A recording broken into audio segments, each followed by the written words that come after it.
আজকে আমাদের মডিউল 2 এর অ্যাডমিনিস্ট্রেটিভ থিওরিজ অর্থাৎ ইউনিট 4 এর শেষ বিষয়টা আলোচনা করব। বিষয়টা হচ্ছে পাবলিক চয়েস থিওরি এবং পাবলিক পলিসি অ্যানালিসিস। তো শুরু করবার আগে আমি কিভাবে লেকচারটা স্ট্রাকচার তৈরি করেছি সেটা বলা দরকার। প্রথমে আমি origin of public choice theory সম্বন্ধে আলোচনা করব। দ্বিতীয়ত central concern of public choice theory অর্থাৎ কি বিষয় এদের মূল বক্তব্যটা, তাছাড়া কি কি আইডিয়াস প্রিন্সিপালস যেগুলোর ওপরে এমফাসিস দেয় পাবলিক চয়েস থিওরি সেগুলো আলোচনা করব। কিরাম টাইপের রিফর্ম আনতে চায় পাবলিক অ্যাডমিনিস্ট্রেশনে সেইটার বিষয়ে আলোচনা করব এবং শেষ অবধি পাবলিক চয়েস থিওরির যে কিছুগুলো ল্যাকিউনা কিছুগুলো ক্রিটিসিজমস আছে সেগুলো আমি আলোচনা করব। এছাড়া আমার আরেকটা বিষয় হচ্ছে পাবলিক পলিসির উৎপত্তি কিভাবে হয়, পাবলিক পলিসি বলতে আমরা কি বুঝি, পাবলিক পলিসির ক্যারেক্টারিস্টিক্স গুলো কি কি এগুলো আমি আলোচনা করব। তাছাড়া পাবলিক পলিসি অ্যানালিসিস কাকে বলে, পাবলিক পলিসি অ্যানালিসিসের বিভিন্ন অ্যাপ্রোচগুলো কি আছে সেগুলো আমি আলোচনা করব। মূলত দুটোই অ্যাপ্রোচ আছে, একটা হচ্ছে প্রসেস অ্যাপ্রোচ আর একটা হচ্ছে আউটপুট অ্যাপ্রোচ। লাস্টলি আমি সামারি দিয়ে শেষ করব এবং বিবলিওগ্রাফি এবং কোয়েশ্চেন্স গুলো ডিসকাস করব তোমাদের সঙ্গে। এবার চলে আসি পাবলিক চয়েস থিওরির অরিজিন অর্থাৎ উৎপত্তি কিভাবে হয় পাবলিক চয়েস থিওরির। পাবলিক চয়েস থিওরি 1940-এর দশকে উৎপত্তি হয় এবং পাবলিক চয়েস থিওরির আরো দুটো নাম আছে। এই পাবলিক চয়েস থিওরিকে রেশনাল চয়েস থিওরি হিসেবেও জানা যায় অথবা political economy approach to public administration হিসেবেও জানা যেতে পারে। এই পাবলিক চয়েস থিওরি প্রথমে এই বিষয়ে আলোচনা করেন একজন তাত্ত্বিক যার নাম হচ্ছে, এবং ডানকান ব্ল্যাককেই ধরা যেতে পারে পাবলিক চয়েস থিওরির জনক হিসেবে। এই পাবলিক চয়েস থিওরি যদিও 1940-এর দশকে এটার উৎপত্তি হয়েছিল, কিন্তু শেষ অবধি 1980-র দশকে পাবলিক চয়েস থিওরিটা জনপ্রিয় হয়ে ওঠে। এর পেছনে কারণ হচ্ছে যে দুজন পাবলিক চয়েস থিওরিস্ট অর্থাৎ দুজন তাত্ত্বিক যাদের নাম হচ্ছে জেমস বুখানন আর একজনের নাম হচ্ছে গর্ডন কিউলক, এনারা দুজন কিছু লেখাপত্র লেখেন, কিছু প্রবন্ধ রচনা করেন যার জন্যে ওনারা নোবেল প্রাইজ পেয়েছিলেন পাবলিক চয়েস থিওরি। সেই জন্যে 1986 থেকে 86 সাল থেকে খুব জনপ্রিয় হয়ে ওঠে পাবলিক চয়েস থিওরি, বিশেষ করে পাবলিক অ্যাডমিনিস্ট্রেশনের ক্ষেত্রে। এছাড়া পাবলিক চয়েস থিওরির আরো অনেক তাত্ত্বিক আছেন যারা পাবলিক চয়েস থিওরি সংক্রান্ত লেখাপত্র লিখেছেন, যাদের মধ্যে অন্যতম হচ্ছে ভিনসেন্ট ওস্ট্রম, অ্যান্টনি ডাউন্স এবং গর্ডন কিউলক। এনারাও আছেন যারা পাবলিক চয়েস থিওরির খুব গুরুত্বপূর্ণ থিঙ্কার্স। এবার চলে আসছি যে পাবলিক চয়েস থিওরির বিষয়বস্তুটা কি। বেসিক্যালি পাবলিক চয়েস থিওরি হচ্ছে এমন একটা থিওরি যেটা বিষয়বস্তু হচ্ছে পলিটিক্যাল সায়েন্স কিংবা পাবলিক অ্যাডমিনিস্ট্রেশন, কিন্তু পলিটিক্যাল সায়েন্স বা পাবলিক অ্যাডমিনিস্ট্রেশনের বিশ্লেষণ করে এরা ইকোনমিক্সের রিসার্চ প্রণালী আছে, সেই ইকোনমিক্সের মেথোডোলজি দিয়ে এরা পলিটিক্যাল সায়েন্স কিংবা পাবলিক অ্যাডমিনিস্ট্রেশনের বিশ্লেষণ করে। অর্থাৎ পাবলিক চয়েস থিওরি হচ্ছে এমন একটা থিওরি যেটা হচ্ছে পলিটিক্যাল সায়েন্স এবং ইকোনমিক্সের একটা সংমিশ্রণ। এবং এই যে পাবলিক চয়েস থিওরি আছে এই থিওরিটা ডিডাকটিভ ইন নেচার অর্থাৎ অনুমানমূলক, এবং এর যে বিষয়বস্তুগুলো আছে সেইগুলোতে প্রবাবিলিটি থিওরি ব্যবহার করা হয়, ইকোনমিক্সের বিভিন্ন থিওরি ব্যবহার করা হয়, ফর্মাল লজিক ব্যবহার করা হয়। অর্থাৎ পাবলিক চয়েস থিওরি হচ্ছে এমন একটা থিওরি যার সঙ্গে ইকোনমিক্স, ম্যাথামেটিক্স, স্ট্যাটিস্টিক্স এবং পলিটিক্যাল সায়েন্স জড়িত আছে। তো এই যে পাবলিক চয়েস থিওরির একটা সেন্ট্রাল থিম আছে। সেই সেন্ট্রাল থিমটা কি? সেন্ট্রাল থিমটা হচ্ছে আমাদের যে আমলাতন্ত্র আছে সেই আমলাতন্ত্র কি জন্যে গড়ে উঠেছে। আমলাতন্ত্রর মূল বিষয়বস্তুটাই হচ্ছে পরিষেবা দেয়া, সাধারণ জনগণকে পরিষেবা দেওয়ার জন্য আমাদের ব্যুরোক্রেটিক সিস্টেমটা তৈরি করা হয়েছে। তো এই যে আমলাতন্ত্র পরিষেবা দিচ্ছে সাধারণ মানুষকে, সেই পরিষেবা দেওয়ার ক্ষেত্রে আরো কত নিপুণভাবে, আরো কত দক্ষভাবে এই পরিষেবাগুলো দিতে পারে আমলাতন্ত্র, সেই বিষয়টাই হচ্ছে পাবলিক চয়েস থিওরির মূল বিষয়বস্তু। এবার পাবলিক চয়েস থিওরির কিছুগুলো বেসিক অ্যাজাম্পশনস আছে, অর্থাৎ কিছুগুলো পাবলিক চয়েস থিওরির কিছুগুলো বেসিক প্রিন্সিপালস আছে যেগুলো পাবলিক চয়েস থিওরিস্টরা যারা থিঙ্কার্স আছে তারা বিশ্বাস করেন। ফার্স্টলি তারা মনে করেন যে মানুষ হচ্ছে একটা অর্থনৈতিক মানুষ, অর্থাৎ man is an economic man. এর মানেটা কি? এর মানে হচ্ছে যে কোনো মানুষ তার স্বার্থ ছাড়া কোনো কাজ করে না, সব মানুষ তার নিজস্ব স্বার্থ দ্বারা পরিচালিত হয়। সেই মানুষ একজন আমলা হতে পারে, একজন রাজনৈতিক নেতা হতে পারে, একজন বিধায়ক হতে পারেন, একজন শিল্পপতি হতে পারেন, অথবা একজন খুব সাধারণ মানুষও হতে পারে, কিন্তু সব মানুষ শেষ অবধি নিজের স্বার্থ দ্বারা পরিচালিত হয়, যেটাকে বলা হচ্ছে সেলফ ইন্টারেস্ট, এবং এইটাকেই বলা হয় ইকোনমিক ম্যান। এবার এইটা যদি মেনে চলা হয়, তাহলে যেটা ম্যাক্স ওয়েবার বলেছিলেন যে আমাদের আমলাতন্ত্র তৈরি করা হচ্ছে মানুষের সেবা করার জন্যে, ব্যুরোক্রেসি তৈরি করা হয়েছে for welfare of the people, bureaucracy তৈরি করা হচ্ছে বিকজ ব্যুরোক্র্যাটসদের মেন কাজ হচ্ছে নিঃস্বার্থভাবে জনগণের সেবা করা, কিংবা রাজনৈতিক নেতারাও যেটা বলে থাকেন যে আমরা রাজনৈতিক নেতারা বিধায়ক হবার পরে আমরা সমাজের উন্নয়ন করব, সমাজের সেবা করব, এই যে কথাটা বলা হয় এই কথাটাকেই চ্যালেঞ্জ করছে পাবলিক চয়েস থিওরি। এদের মূল বক্তব্য হচ্ছে যে কোনো মানুষ, সে বিধায়ক হতে পারে, সে সাধারণ মানুষ হতে পারে, সে আবার আমলা হতে পারে, কিন্তু সেই মানুষ শেষ অবধি তার নিজস্ব স্বার্থ দ্বারা পরিচালিত হয়।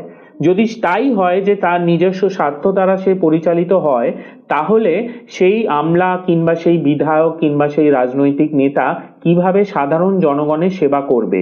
কারণ তার মধ্যে সবসময় নিজস্ব স্বার্থটা নিহিত থাকবে, তার সবসময় নিজের স্বার্থর কথা ভাববে। তো সেই জিনিসটা কিভাবে আমলাতন্ত্রকে আরো, যে পাবলিক চয়েস থিওরির মূল বিষয়বস্তু। এইবার আমি যেটাতে আলোকপাত করব সেটা হচ্ছে যে কেন পাবলিক চয়েস থিওরিস্টরা বলে যে একজন আমলা সে কিন্তু সার্ভিস মোটিভ নিয়ে, অর্থাৎ সেবা করার জন্যে তার কাজ করে না, তার কাজ করার প্রক্রিয়াটা হচ্ছে অন্যরকম, অর্থাৎ ম্যাক্সিমাইজেশন অফ সেলফ ইন্টারেস্ট, নিজের ইন্টারেস্টটাকে, নিজের স্বার্থটাকে বাড়িয়ে তোলাই হচ্ছে তার মেন কাজ। সেইটা কেন? এর পেছনে কিছুগুলো কারণ আছে।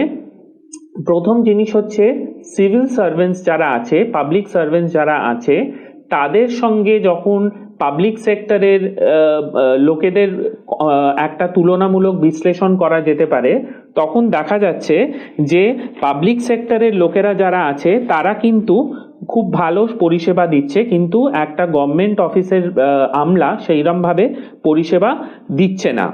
এর পেছনে মানসিকতা এই যে একজন সিভিল সার্ভেন্ট সে জানেন যে তার ভালো পরিষেবা দিলেও তার চাকরি থাকবে, আবার ভালো পরিষেবা যদি সে না দিতে পারে, ঠিকভাবে সে পরিষেবা না দিতে পারে, তাতেও তার কোনো ক্ষতি হবে না। এই কারণেতে সে তার কাজের প্রতি এক উদাসীন হয়ে থাকে এবং তার মনোভাবটা একদম ভিন্ন রকমের পাবলিক সেক্টর কোম্পানিতে যারা কাজ করে তাদের থেকে। এছাড়া আরেকটা কারণও আছে যার জন্য দেখা যাচ্ছে যে পাবলিক সার্ভেন্টসরা ঠিকভাবে কাজ করছে না, সেটা হচ্ছে যে আজকে প্রাইভেট কোম্পানিতে যারা কাজ করে তাদের মাথায় এটা সবসময় থাকে যে তারা যদি পারফর্ম না করতে পারে, তারা যদি ঠিকভাবে কাজ না করতে পারে, তাহলে কিন্তু তাদের কোম্পানির লস হবে, তাদের কোম্পানির রেভিনিউ কমে যাবে এবং শেষ অবধি তাদের চাকরিও হয়তো চলে যেতে পারে। কিন্তু পাবলিক সেক্টরে যারা আমলারা আছে তাদের কিন্তু রেভিনিউ এবং প্রফিটের সঙ্গে কোনো সম্পর্ক নেই, তাদের চাকরির স্থিরতা আছে এবং সেই কারণেতেও দেখা যাচ্ছে যে পরিষেবার ক্ষেত্রে তারা ঠিকভাবে পরিষেবা মানুষকে দিচ্ছে না। এবং শেষ অবধি পাবলিক চয়েস থিওরিস্টরা বলছেন যে ইনসেন্টিভ অর্থাৎ লাভও একটা বিরাট বড় কারণ যার জন্যে পাবলিক সার্ভেন্টসরা পরিষেবা দিতে পারে না সাধারণ জনগণকে। অর্থাৎ দেখা যাচ্ছে যদি তোমরা তুলনামূলক একটা বিশ্লেষণ করো তাহলে দেখা যাবে যে প্রাইভেট সেক্টরেতে ইনসেন্টিভ সিস্টেমটা হচ্ছে খুব গুরুত্বপূর্ণ একটা জিনিস, যেখানে দেখা যাচ্ছে যে একজন কর্মচারী সে যদি খুব ভালো কাজ করে তাকে কিন্তু প্রচুর ইনসেন্টিভ কোম্পানির তরফ থেকে দেয়, কিন্তু একটা পাবলিক সেক্টরেতে অর্থাৎ একটা সরকারি কর্মচারী সে যদি ভালো কাজ করে তাকে আলাদা করে কোনো কিন্তু ইনসেন্টিভ দেওয়া হয় না, সে কিন্তু যা মাইনে সাধারণত পেয়ে থাকে তাই মাইনেই পায়। তো ল্যাক অফ ইনসেন্টিভের জন্যও দেখা যাচ্ছে যে ব্যুরোক্রেসির মধ্যে একটা হতাশা, একটা ডিসইলিউশনমেন্ট ছড়িয়ে পড়ে।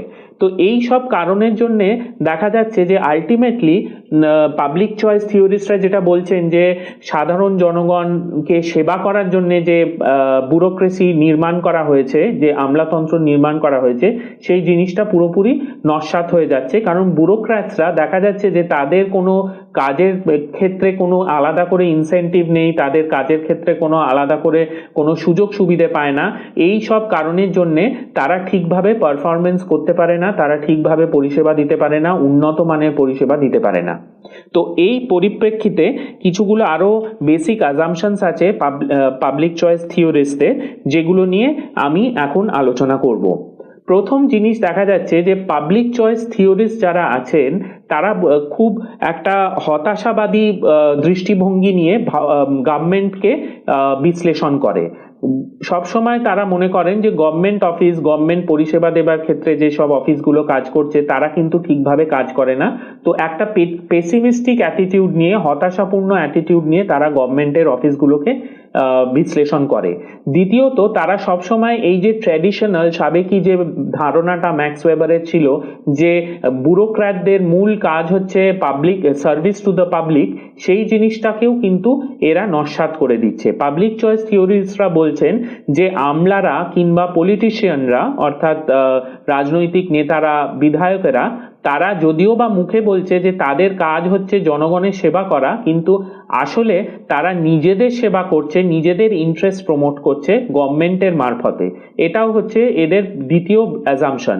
এছাড়া পাবলিক চয়েস থিওরিস্টরা বলছেন যে সব ক্ষেত্রে গভর্নমেন্ট ইন্টারভেনশন হলে কিন্তু ভালো হয় না। কোনো ক্ষেত্রে দেখা যায় যে গভর্নমেন্টের কোনো নিয়ম কানুন তৈরি করে কোনো ক্ষেত্রে ইন্টারভেনশন করলো গভর্নমেন্ট, কিন্তু সেখানেতে অনেক রকম জটিলতা, অনেক রকম সমস্যা উদ্রেক হলো।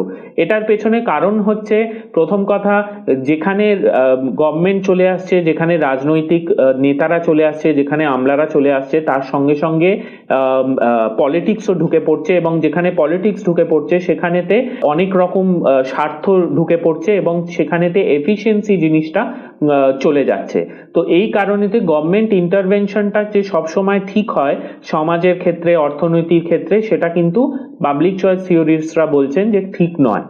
এছাড়া বলছেন যে একটা যে পরিষেবা দেবার ক্ষেত্রে গভর্নমেন্ট অফিসগুলো ঠিকভাবে পরিষেবা, উন্নত মানের পরিষেবা দিতে পারে না, তার পেছনেও কিছুগুলো কারণ আছে। প্রথম কারণ হচ্ছে ব্যুরোক্রেটিক অর্গানাইজেশন, অর্থাৎ আমলাতন্ত্র, সেটা হচ্ছে অত্যন্ত সেন্ট্রালাইজড হায়ারার্কিক্যাল একটা স্ট্রাকচার। এটা ডিসেন্ট্রালাইজডও নয় এবং এটা একটা ডেমোক্রেটিক স্ট্রাকচারও নয়, it is a hierarchical structure.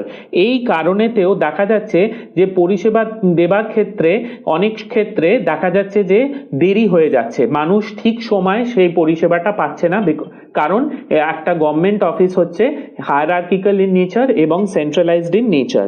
এছাড়া দেখা যাচ্ছে যে ব্যুরোক্রেসিতে আর একটা সমস্যা দেখা দিচ্ছে ব্যুরোক্রেসিতে, সেটা হচ্ছে যে মোনোপলিস্টিক নেচার অফ সার্ভিসেস, অর্থাৎ গভর্নমেন্ট অফিসগুলো বিশেষ করে তৃতীয় বিশ্বের দেশগুলোতে একচেটিয়াভাবে কাজ করে থাকে। অর্থাৎ ওদের মধ্যে কোনো কম্পিটিশন নেই। কোনো পরিষেবা পেতে গেলে তোমাকে বাধ্য হয়ে সেই গভর্নমেন্ট অফিসেতেই যেতে হবে সেই পরিষেবাটা পেতে গেলে।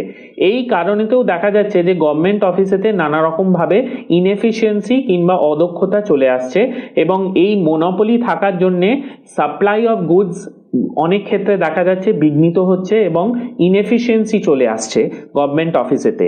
তো এই সব বিষয়বস্তুগুলো নিয়ে আলোচনা করছেন পাবলিক চয়েস থিওরি, এবং দেখা যাচ্ছে যে পাবলিক চয়েস থিওরিস্টরা, অর্থাৎ পাবলিক চয়েসের যারা মূল প্রবক্তা, তারা মনে করছেন যে মোনোপলি থাকার জন্যে, হায়ারার্কিক্যাল স্ট্রাকচার থাকার জন্যে, ল্যাক অফ ডিসেন্ট্রালাইজেশন হবার জন্যে, ল্যাক অফ ইনসেন্টিভ থাকার জন্যে, এইসব বিভিন্ন কারণের জন্যে গভর্নমেন্ট অফিসগুলো কিন্তু ইনএফিশিয়েন্ট হয়ে পড়ছে, তারা ঠিকভাবে কাজ করতে পারছে না। উপরন্তু মানুষের সেবা করা গভর্নমেন্ট অফিসারদের কাজ, পাবলিক সার্ভেন্টদের কাজ, কিন্তু তারা মানুষের সেবা করছে না, তারা শুধু নিজেদের স্বার্থের কথা ভাবছে এবং স্টেট অ্যাপারেটাসটাকে এমনভাবে ব্যবহার করছে যাতে কিনা তাদের নিজস্ব স্বার্থ সিদ্ধ হয়।